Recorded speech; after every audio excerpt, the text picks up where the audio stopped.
tudo bem? Bem-vindo a mais um comentário da lição com Joyce. Seja muito bem-vindo. Não se esqueça de deixar aqui nos comentários o que você está gostando dessa lição tão especial. A gente está chegando no fim já dela, faltam 3 para acabar, nós estamos na lição 10. E é muito bom ter você aqui. Então eu peço para você deixar seu like, não esquecer de se inscrever no canal e acompanhar a gente nas redes sociais da Joyce Brasil, Geração de Jovens por a Cristo. Então, eu estou aqui com meus amigos especiais, a Elise e o Samuel. Muito bom estar aqui com vocês. E para a gente começar, vamos nada melhor do que a oração. Então, vamos lá. Querido Deus, muito obrigado, Senhor, por estarmos aqui, Senhor, na sua presença. Pedimos, Senhor, que o Senhor esteja conosco, nos ajudando a abrir a luz, Senhor, nossas mentes para a Tua palavra, querido Deus. Que nada venha nos impedir de estarmos aqui, Senhor, em comunhão contigo. Abençoa as pessoas que estão do outro lado da telinha, Senhor, com seu santo e bom Espírito. É o que pedimos em nome de Jesus Cristo. Amém. Bom, gente, a lição 10 está com o tema lugar de refúgio. E o tema principal está lá em Josué, capítulo 20. E eu queria ler só 3 versículos pequenininhos aqui de Josué 20, que diz assim: O Senhor também falou a Josué, dizendo: Fala aos filhos de Israel, dizendo: Designai para vós cidades de refúgio, das quais eu vos falei pela mão de Moisés, para que fuja para lá o homicida que matar qualquer pessoa por descuido e involuntariamente, e elas serão o vosso refúgio do vingador do sangue. Então, o tema dessa lição está muito especial e não sei se fala muito sobre essas cidades de refúgio hoje no meio cristão, mas ela tem um profundo paralelo com Cristo. E eu queria agora que viesse a primeira pergunta pelo editor, que diz assim, olha: qual era o principal objetivo da cidade de refúgio e como podemos tirar lições delas hoje? Bom, antes de eu perguntar para minha amiga Elisa, eu queria que a gente parasse para pensar. As pessoas, muitas das vezes, elas cometem coisas que não são por querer, né? Às vezes, por descuido, acontece isso. E muitas das vezes, o ser humano ele tem a percepção errada.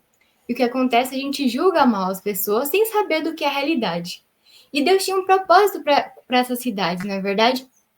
Então, por que Deus fez isso? E quais são as lições que a gente pode tirar disso, minha amiga Elisa? Então, Bruninha, é muito interessante que a lição comenta, né? E também vendo em Josué 20, a gente entende que, caso tivesse algum incidente na cidade, na região que eles estivessem, ninguém podia ser condenado até que tivessem provas disso. E não era só uma pessoa, tinha que ter toda uma discussão, algo que realmente comprovasse, que fizesse sentido que aquela pessoa realmente era condenada. Né? A lei permitia que aquele que cometeu o crime vivesse em segurança dentro da cidade de refúgio, né? Protegido do vingador de sangue, ou seja, a pessoa cometeu um crime e tudo mais, outra pessoa às vezes vai querer falar, não, agora você, que até tinha aquela questão, né, que era olho por olho, dente por dente, né, que no passado tinha muito essa questão. E nesse caso, né, a pessoa, ela estaria protegida do mal que tinha sido feito, se realmente tivesse sido ela ou não, enfim, né. E é interessante que os juízes, eles tinham que ouvir os dois lados com atenção, e qualquer pessoa que fizesse uma acusação falsa receberia a mesma pena que ela queria impor para outra pessoa. Então é muito interessante, porque como você falou no começo, né, a gente vê que tem uma ligação direta sobre a cidade de refúgio ser como Deus é para a gente, né? E o que é interessante é que nós, então, a missão comenta que nós somos salvos da condenação em Cristo Jesus, apenas dentro dele, né? Estando com ele, né? Pensando que seria cidade, né? Apenas com ele nós somos salvos. E uma outra coisa que é importante, que eu achei muito legal da gente tirar do que a gente viu aqui, é que se qualquer pessoa que fizesse uma acusação falsa receberia a mesma pena, me fez pensar naquela parábola que daquele servo que devia uma quantidade muito grande de dinheiro foi perdoada pelo rei. Né? Eu achei que, enfim, me lembrou. E me faz pensar, né, que a gente não tem direito de condenar o próximo, né, em hipótese nenhuma, né? Então, que a mesma pena que a gente coloca em cima do outro vai ser colocada sobre nós. Então, tem esses dois lados, né? Somos salvos, mas nós também temos que estar ao lado do nosso irmão, né? Acho que eu falei bastante, né, Samuel? Sim, a gente também tem que agir como um salvo, né? Não é verdade? E aí, Exato. irmão Samuel, o que o senhor acha disso? Bom, só vou complementar o que a Elisa já falou, né? E ela bem participou, dizendo sobre o refúgio que nós encontramos em Cristo. Quando nós cometemos algum pecado, né, e nós corremos, né, em busca de refúgio, é somente ao lado de Cristo que a gente vai encontrar, não é? Essa cidade de refúgio. É interessante que eu estava lendo aqui o comentário da serva do Senhor, ela fala o seguinte, olha só, toda vez que um hebreu olhava para uma das cidades de refúgio, era desígnio de Deus que se lembrassem de Cristo, a torre de rebanho, monte da filha de Sião, Miqueias 4, verso 8, a quem toda alma oprimida pelo pecado pode buscar abrigo. A pessoa que abandona o pecado e procura a justiça fica seguramente protegida, assim como os hebreus ficavam protegidos na cidade de refúgio, nós cristãos somos protegidos pelo sangue expiatório de Cristo. Então, a cidade de refúgio representa o refúgio eterno que nós podemos encontrar, né, unicamente na pessoa de Jesus. Amém. É somente por meio dele, né? Tá certo que hoje não existe essas cidades, né? Imagina se existisse, eu acho que seria muito engraçado, né? Que aquele São fala que era bem pertinho, né? Eu acho que era metade de um dia até chegar ao local, né? Eu acho muito legal isso. Isso mostra a justiça de Deus, né? Para com o ser humano. E com base nisso, vamos para a segunda pergunta, que diz assim, ó. Por que a justiça é tão essencial para a vida em comunidade? E por que a justiça verdadeira vai além das aparências? Então, Bruninha, sobre essa questão, né, por que a justiça é tão importante, é interessante que a lição comenta e também faz muito sentido, né? Se a gente for parar para pensar, se a gente for sempre em linha do que é interessante para as pessoas e tudo mais, no fim a gente não vai ter ordem, não vai ter harmonia no lugar que a gente vai estar, né? E cada um vai começar a matar, um vai matar o outro, né? Então a gente vê que a justiça faz parte do amor também, né? É um ato de amor a justiça. E também a gente vê que é um dos pilares de quem Deus é, né? E pensando nessa questão que a lição comenta, ela fala assim que nenhuma nação prospera por muito tempo sem um sistema que garanta julgamentos justos e decisões equilibradas. E foi justamente isso, porque não vai prosperar no sentido tanto financeiro, porque não vai ter pessoas para lidar com isso, a gente também vai ter que nação vive bem em guerra? Nenhuma nação vive bem em guerra, né? A nação vive bem quando todos estão cooperando entre si. Então, há necessidade de ter justiça, que não exista a corrupção, como a gente bem conhece, enfim. Né? Então, são pontos que eu acredito que são muito importantes.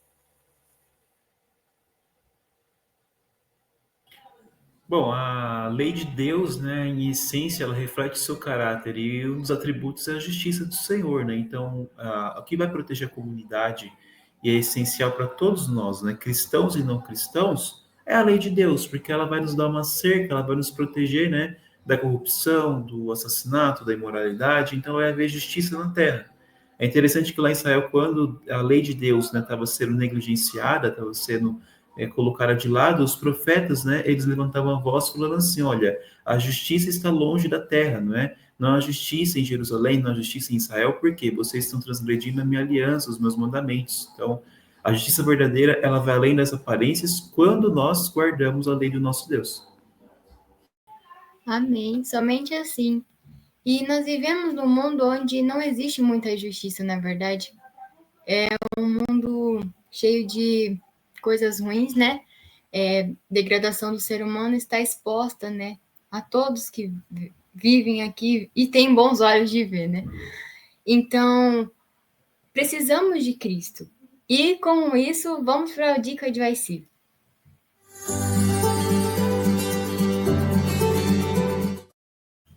Bom, gente, a dica de IC de hoje está lá no devocional matinal, que é Refletindo a Cristo. O tema é A Igreja de Deus deve refletir a sua glória. Bom, com base nisso, eu gosto muito dos devocionais do irmão White, do Espírito de Profecia Inspirados por Deus, porque eles têm algo que é como uma lupa para iluminar a nossa luz, para a gente a luz que Deus nos dá para a gente poder compreender. E como igreja de Deus, no povo de Israel no passado, eles deveriam refletir essa glória. Por quê? Porque a justiça hoje, você vê lá dos Estados Unidos, o pessoal, quando é pena de morte, né? É cruel aquele jeito que eles morrem, né? Jesus dava uma chance para aquele povo para se arrepender, né? E é claro que tinha o jeito de, como fala, de agir com justiça, né? Mas dava uma oportunidade para a pessoa se arrepender. E as pessoas de hoje em dia vivem, cada país tem um tipo de justiça. É a justiça de Deus? Não. Por quê? Porque a justiça do ser humano é como um trapo de imundícia, como Isaías fala, na verdade. Mas Deus quer que a gente haja com misericórdia para os outros. Por quê?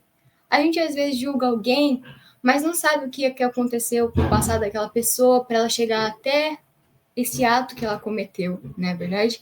E como povo de Deus, e se a gente foi salvo pela graça de Cristo, a gente tem que andar nessa graça, que é o quê? Ter misericórdia dos outros, né? E refletir essa glória que é de Deus, na verdade. Então, essa dica eu deixo para vocês lerem também, devocionais matinais do Espírito de Profecia, muito especial, eles dão cheiro de vida e vida para a gente, não é verdade?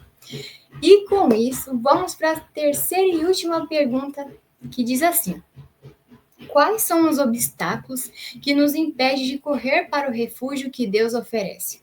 E como podemos superá-los? Olha, Bruninha, eu acho que aí é muito interessante, porque logo que eu vi essa pergunta, eu lembrei, não tem como a gente não pensar, né, no grande conflito e tudo isso que acontece. E mais especificamente, eu lembrei da guerra que aconteceu no céu, né? O que Lúcifer falou para os anjos, né? Que mesmo que eles tinham errado, que eles não podiam voltar para Deus porque Deus não ia perdoar eles. E é muitas vezes o que a gente ouve. Então, o que nos impede de correr para o refúgio que Deus oferece? É a voz do inimigo, é o medo da gente não ser benquisto, né, por Deus, é o medo da gente não ser perdoado, enfim. E isso acontece com todo mundo, né, de formas diferentes, mas acontece, no fim, o resultado é o mesmo.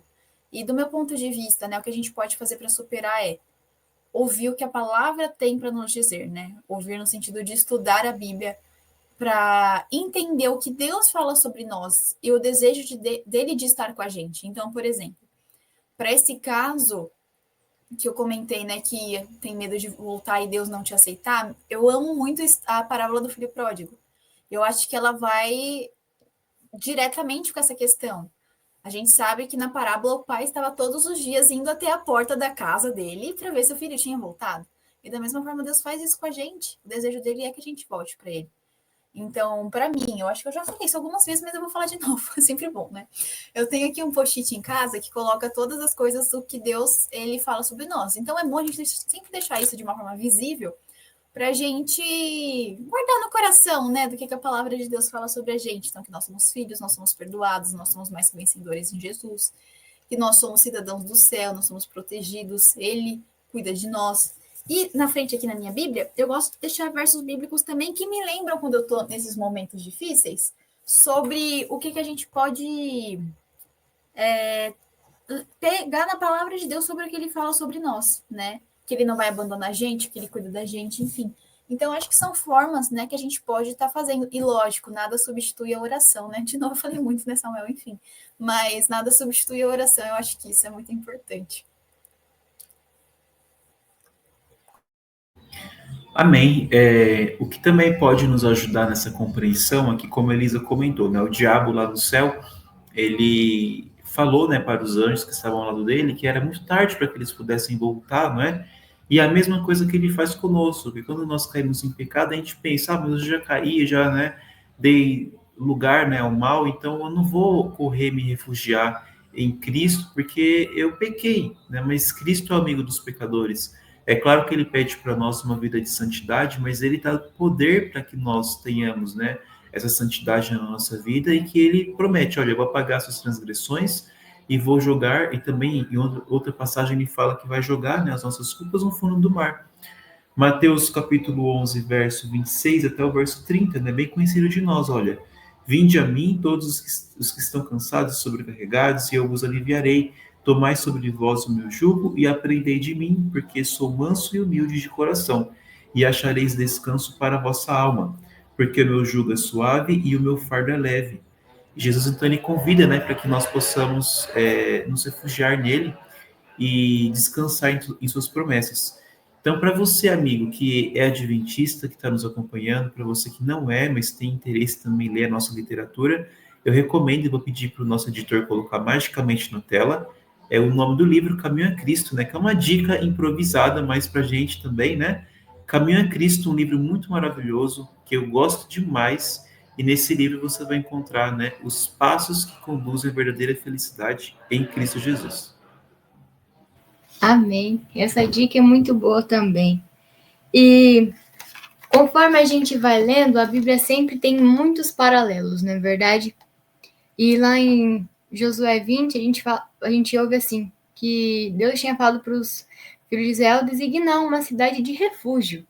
E lá em Salmos, Jesus fala de um refúgio também. Em Salmos 91, versículo 2, diz assim: Eu direi do Senhor, Ele é meu refúgio e a minha fortaleza. Meu Deus, nele eu confiarei. E também, lá em Apocalipse, a gente vê que os salvos vão ter um refúgio também, no tempo de angústia. E quem é o nosso refúgio no tempo de angústia? É Deus. Ele que vai nos... E mesmo que você esteja preocupado, mesmo que você tenha feito algo de errado e você não sabe ver caminhos para onde ir, vá a Jesus, que é o seu refúgio. Sabe, teve uma vez como criança, a gente comete erros, porque somos seres humanos. E naquele pensamento, porque às vezes os pensamentos da gente é como uma tortura, né? Fica torturando a gente. E desde cedo eu sempre tive um pouco de ficar ansiosa em relação a essas coisas. Eu estava ansiosa olhando para os meus erros, Senhor, olha o que eu fiz, né?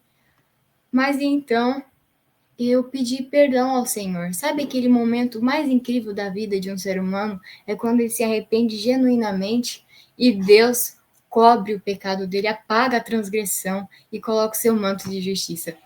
Foi a sensação mais especial que eu senti, sabe? Aquele peso que eu estava carregando nas costas saiu. Então, o Senhor quer ser o nosso refúgio para todos os nossos erros e falhas, porque a gente é imerecedor da graça. Mas Jesus, ele faz o convite todos os dias. Vem, eu tenho o refúgio para você. Para os seus pecados, eu apago todas as suas transgressões, como meus amigos disseram. Então, nós somos acolhidos pela graça de Cristo. Só precisamos aceitá-la. E assim seremos mais que vencedores no nome de Jesus Cristo. Ele que apaga nossas transgressões. Ele que é o justo juiz. Mesmo que o mundo aí afora não seja justo, Jesus é. E com isso, muito obrigado por vocês terem continuado até aqui. Não se esqueça de se inscrever no nosso canal, deixar seu like e principalmente de nos seguir nas redes sociais e mais ainda se preparar para encontrar com Cristo, o justo juiz. E com isso, vamos fazer uma oração. Querido Deus, muito obrigado, Senhor, por esse dia. Obrigado, Senhor, pela essa pessoa que está do outro lado da telinha, Senhor, que ouviu até aqui, Senhor, que ela possa ser abençoada com a luz da tua verdade e que ela também possa compartilhar, Senhor, com os amigos e também com os inimigos, Senhor, porque todos precisam saber e conhecer, Senhor, da verdade que liberta o ser humano. Obrigado, Senhor, por tudo. Obrigado por sua graça. Gratidão, Senhor, por tudo que o Senhor é e faz por nós. Nos ajude, Senhor, a ser submissos a Ti. Encontrar o refúgio que está em Ti. Em nome de Jesus Cristo. Amém.